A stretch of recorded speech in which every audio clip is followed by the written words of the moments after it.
maanta waxaynu ka hadlaynaa buug uu halkudhigiisu yahay Official History of the Operations in Somaliland 1901 ilaa 1904 oo ah sooyaalka dhabta ee howlgallada gobollada waqooyi intii u dhaxaysay 1901 ilaa 1904 waxaa buuggan soo daabacay amba soo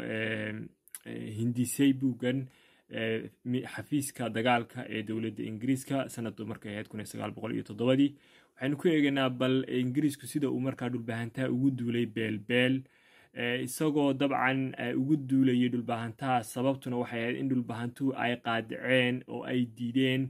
imaatinka Ingiriisku uu yimi carro Soomaaliyeed khaasatan gobollada waqooyi iyagoo markaa diiday inay markaa ay heshiis la galaan Ingiriiska marka dagaalkii ugu horeeyay afbaka ilaa hadba si loo yaqaano oo marka halkan waxa weeye buurtii Soomaaliya dagaalkii qorigi loo saaray daraawiishta oo rag farbadal halkan ay ku dhinteen mashiin gankaas oo aad u habaayay ciidamada daraawiishta halkan marka waxa weeye buurtii Soomaaliya amba dagaalka marka dambe loo yaqaan Haradhiig hadba soo taqaanaan kadibna Ingiriisku col kale oo gurmad u helay marka uu isku dibaritay daraawiishtii oo koonfurta gobolka Sool u ruqaansatay bay ka daba tageen meel la dhaho ana Hirigley waxay iska heleen daraawiish colkolo daraawiisha kuwaas oo ay dhaheen halka waanu ku leeyahay sida ay dhaheen fardana waanu kaga qabsanay kadibna way ka sii ruqaansadeen oo raad bay daba galeen raadkaas wuxuu la galay dhanka bariga oo xaggaas iyo barigu yara leexday kadibna way sii raaceen ilaa colkii Ingiriisku ay gaadheen meel la dhaho Kurgaraad waxay noqonaysaa agagaarkan oo halkan weeyaan waa meel u dhow xuduuda gobolka Sool oo marka gobolka Nugaal iyo gobolka Sool iska galaan meesha Kurgaraad iyo Bentacle markii la gaaray 12 June dabcan waa maalmo kadib markii dagaaladii waaweyn afbaka iyo Haradhiig ay dhaceen ayay waxay gaadheen 12 June halkaas oo marka ay ka qabsadeen maxaabiis kale iyo sidoo kale farda dheeraad ah iyo geelba ay ku qabsadeen waxay kala dileen marka nin muhiim ah oo farda fuulo dagaalyahan oo marka Cali Gariya inkastoo inay magaciisa xusin ninka markaasna waxa la dilay rag kale laakiin ninkaas waxa dheen Cali Gariya nin muhiim u ahaa dabcan waxa filaya abaanduula dagaal buu ahaa sidoo kale waxay halka ka heleen in cadowga aan bay ka ogaadeen in cadowga daraawiishta ay marka ka fuleen meesha la dhaho Bentacle oo marka ay ka biyo dhaansadeen marka ka foofeen iyagoo marka u dhaqaaqay daraawiishta dhanka iyo hawd waa dhanka muduge sidoo kale colka Ingiriisku waxay u direen col sahamiyayaal ay ka daba direen oo marka jihooyinka dhan walba waxay u direen ciidamada Ingiriisku rag magaranaysa sahamiyayaal 13 bisha ciidamadii sahaminta ee dhowr jiho loo kala diray waxa kamid ahaa ciidan watay Lieutenant O'Neil oo ciidamada bariga loo diray ahaa dhanka mudug iyo sayidku halku aadayna waxa loo diray ciidan uu marka watay Muuse Faarax Igare oo marka dabcan ka soo jeeday beesha dhexe oo nin Habriyoonis ahaa waxay iyaguna marka warkan sidoo kale ay soo heleen in dhulbahantuhu oo ahaa allies-ka waa garabka amba taageerada Sayid Maxamed ay dib u gurasho u sameeyeen dhanka bariga xagga iyo Ilig ay dabcan u qaxeen amba dib u gurasho hadba soo taqaano xagga sayidka iyo ciidankiisii ay marka iyo maalkiisiiba ay marka u gudbeen xagga iyo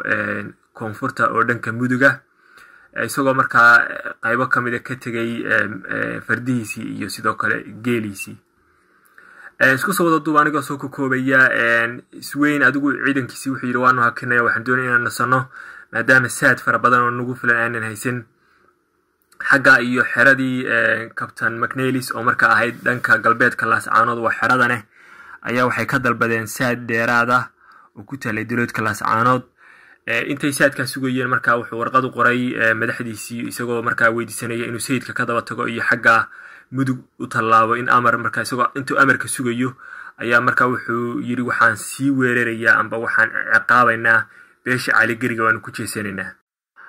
qayb kamid ah warqadda uu isweyn u qorayay madaxdiisa waxa kamid ahayd in Captain Frederick oo marka hogaaminaya 300 oo ciidana ay marka galbinayaan 2,000 oo tildood oo marka geeli laga soo qabtay caradul bahante oo marka burcay keenayaan iyagoo marka halka ku sugaya jawaabta ay madaxdu ugu dhibi doonaan Captain Isweyn isna hadeer wuxuu yiri waxaan sii sugi doonaa amba farxad bay tahay inaan sugo fariimihiina oo marka aan rajaynayay inay soo gaadhaan sida ugu dhaqsaha badan hadeerna wuxuu yiri waxaan la dhil garaynayaa beesha Cali Gari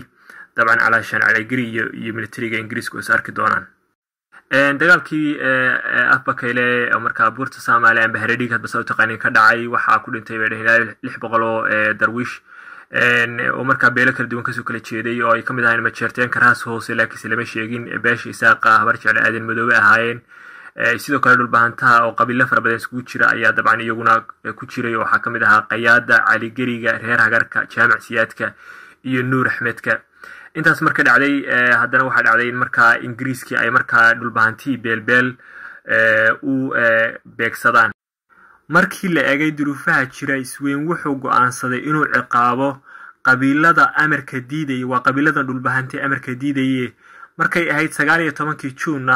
isweyn wuxuu col kadiisa ku kiciyay beelo reer Hagara oo deganaa meesha la dhaho Jilib